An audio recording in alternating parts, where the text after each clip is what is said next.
Kuachilia juu yenu Roho Mtakatifu. Saa ilifika, Roho Mtakatifu akamwagwa kwao. Ni wakati ule wa Pentekoste. Habari inasema kile kilichotarajiwa na ambacho ilikuwa Yesu amekusudia anaposema nitawatumia msaidizi. Wapendwa, habari inasema kazi ilifanyika kwa namna ya ajabu. Dunia kwa wakati ule ilishangaa matendo makuu ya Mungu Mwenyezi. Na habari inasema watu wengi sana walijiunga na kundi la Mungu kwa uweza wa Roho nani? Mtakatifu. Kwa hiyo yalikuwa mengi ambao walipaswa kuyafanya, hapo baadaye tutayapata, lakini sasa sitakuwa na muda.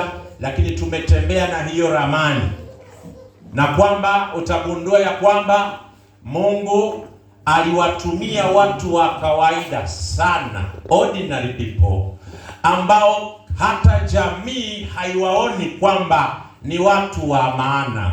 Na katika siku hizo 10 mahala fulani tulisoma kwamba maajabu yalipokuwa yanatendeka, makuhani, Masadukayo makundi ambayo yalikuwepo katika nyakati hizo, habari inasema na maakida, wakati wanafunzi wanatenda maajabu wakiwezeshwa na ile nguvu, hata walipowakamata wakati fulani magerezani, kuna wakati waliita kwenye magereza, wanawauliza ni kwa jina la nani mnatenda haya na kwa nguvu ipi mnatenda haya. Walikuwa na ujasiri wa kuzungumza mbele ya umati wa watu, maana wanasukumwa na nguvu isiyo ya kawaida. Walipoulizwa jina, wakasema yule mliyemsulubisha, mliyemtesa, mliyemdhalilisha, aliyedhaniwa ya kwamba hatafufuka, amefufuka. Na kwa jina lake, jina la Yesu Kristo wa Nazareti, tumekuja kwenu tukitumwa tuwaeleze moja, ya kwamba hayupo kaburini, sasa yuko hai. Bwana Yesu asifiwe sana. Na hivyo maajabu makubwa yalitendeka, na wakaulizwa tena, ni kwa nguvu ya nani mnafanya haya? Wakasema akiwa hapa duniani aliahidi ya kwamba atatumwagia uweza wake, ni yule Roho Mtakatifu kwa watoto, vijana na wazee. Na kwa kuwa Mungu ni mwaminifu, ahadi yake imetimia. Wakati wa Pentekoste mmeshuhudia wenyewe, Roho ameshuka. Ni kwa nguvu hiyo maajabu haya yanatendeka. Wale watu wakajaribu kuwazuia na kufanyaje, lakini ikawa imeshindikana. Na habari zinasema miongoni mwa wale wanafunzi, wale watu wakasema kwanza hawana elimu wala hawana umaarufu wowote, lakini maajabu yanatendeka. Ni kama wanasema wanachokifanya ni cha wenye elimu, wanachokifanya ni cha watu wenye maarifa, lakini tukitazama wasifu wao hawamo. Lakini haya inakuwaje yanatendeka? Yametuzidi uweza. Ikabaki tu kusema sasa Mungu anatenda kazi. Uweza ule ndio Mungu anakusudia kutupatia kanisa lake tena. Bwana Yesu asifiwe sana. Wanafunzi waliposimama wanasema dunia ya wakati ule ilinyamazishwa, ilinyamaza, dunia ikasimama, kana kwamba hakuna kingine kinachoweza kuendelea. Dunia yote imetulia kwa mshangao, maana waliojazwa na Roho Mtakatifu wameingia kazini. Ninatamani kipindi hiki kifike kwetu pia, na kwa sababu ni ahadi ya Mungu, kaa mkao wa kupokea hiyo nguvu, maana Bwana anataka kumaliza kazi yake. Chana leo takuwa na somo linasema kilio kikuu. Haleluya. Nini? Kilio kikuu. Fungu ni Ufunuo sura ya 18 mstari wa kwanza mpaka ule wa 5. Tutasoma hapo Ufunuo sura ya kwanza, Ufunuo sura ya 18 mstari wa kwanza mpaka ule wa 5. Neno la Bwana linasomeka: baada ya hayo naliona malaika mwingine akishuka kutoka mbinguni, mwenye mamlaka kuu, na nchi ikaangazwa kwa utukufu wake.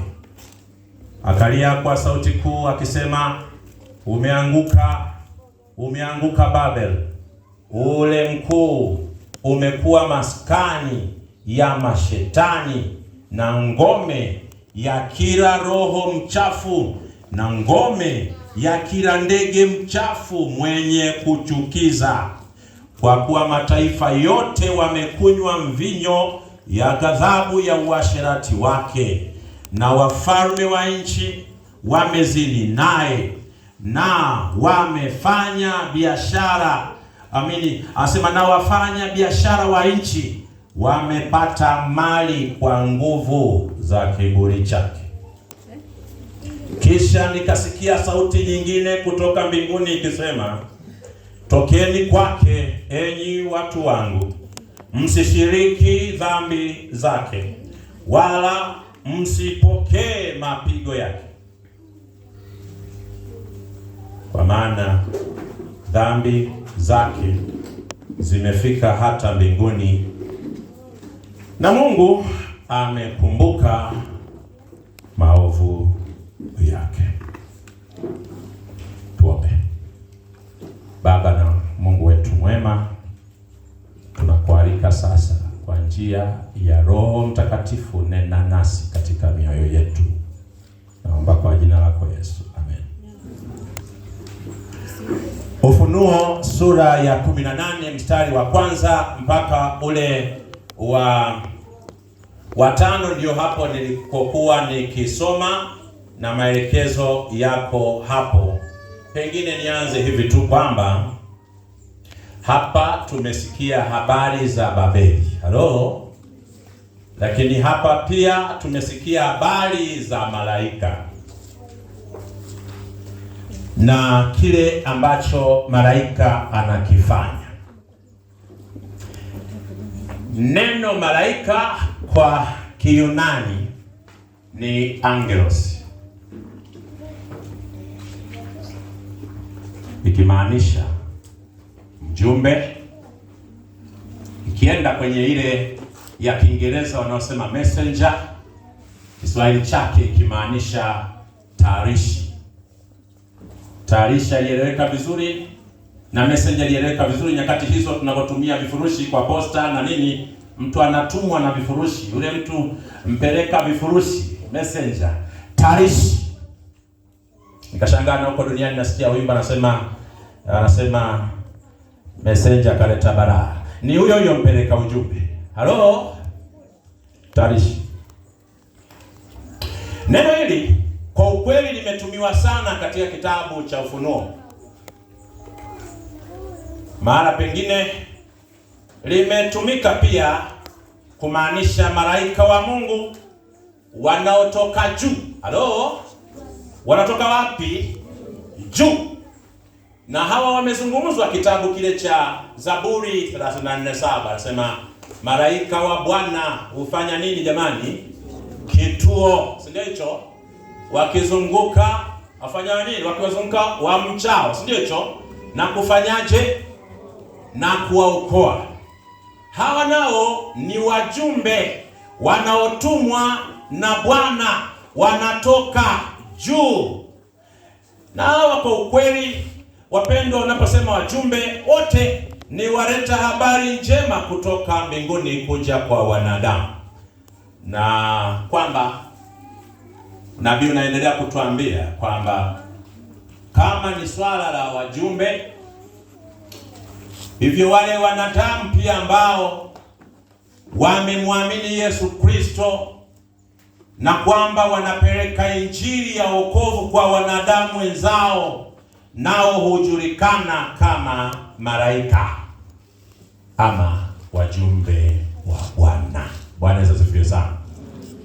Kwa hiyo hata wanadamu wanajulikana kama wajumbe kwa kule kupeleka habari njema. Walikuwepo malaika waliopeleka habari njema kwa Ibrahimu.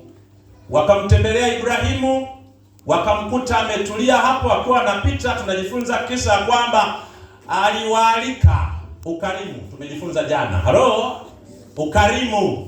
Aliwaalika wakaribie nyumbani. Ni kama vile hawataki, wanataka, wana mwelekeo wake, na tumeambiwa walikuwa wanaelekea Sodoma, lakini akawakaribisha. Alivyowakaribisha kwa sababu ya ukarimu, wakaja nyumbani, wakala, wakanywa, na ndipo wanaondoka kwenda.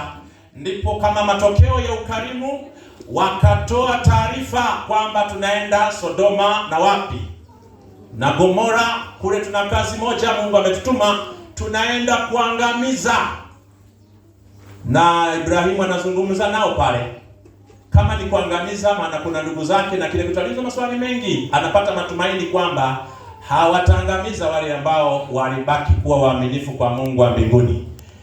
Walimpa siri kama wajumbe na walimpa habari njema, moja ikiwa ni watu kutokuangamia, lakini ukweli inasema wale watu ambao Biblia inasema watu, ukisoma mahali pengine panasema walikuwa ni malaika.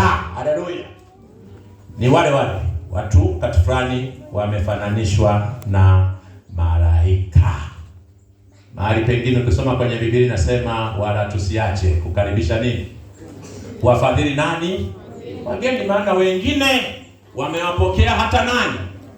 Hata malaika. Kwa hiyo mpaka hapa unaendelea kupata picha ya hawa malaika. Sasa ili uelewe vizuri sura ya 18, ni vizuri pia ukarejea sura ya 14 ya Ufunuo, ambayo katika sura ile ndipo tunapata habari za malaika watatu. Halo? Malaika wangapi? Watatu. Lakini kwa nini nasema urejee pale ili kuelewa sura ya 18?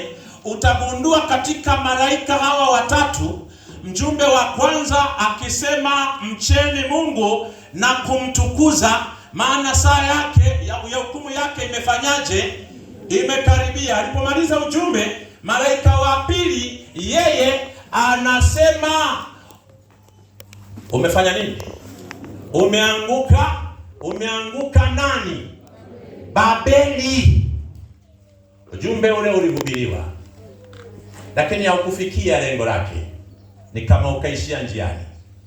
Na unabii unatuambia kwamba ujumbe ule uliohubiriwa katika miaka hiyo 1844 utarudiwa tena. Haleluya. Utarudiwa namna gani tena? Na ili kurudiwa kwake ndiposa sasa Ufunuo sura ya 18. Na mara hii ujumbe huu utakapokuwa unarudiwa, utarudiwa kwa kishindo kikubwa. Haleluya jamani, kwa kishindo kikubwa.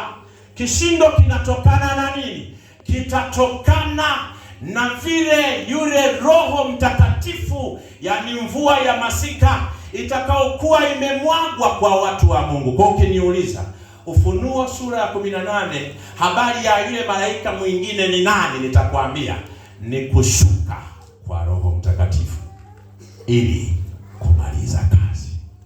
Atashuka kwa nani? Atashuka kwa wale wote wanaoliitia jina la Bwana, walio tayari kumaliza kazi na Bwana. Ni wepi? Ni mimi na wewe. Ili tupate hiyo, Bwana amesema kipawa hiki hakitakuja, lazima tuingie katika maombi. Haleluya. Tuombe. Hivyo Roho Mtakatifu atashuka kwa maombi. Lazima tuonyeshe hitaji la kwamba tunamuhitaji. Halo. Bwana Yesu asifiwe sana. Na katika mazingira haya, Babeli inamaanisha nini? Ujumbe unasema Babeli, na hapo anasema tokeni wapi?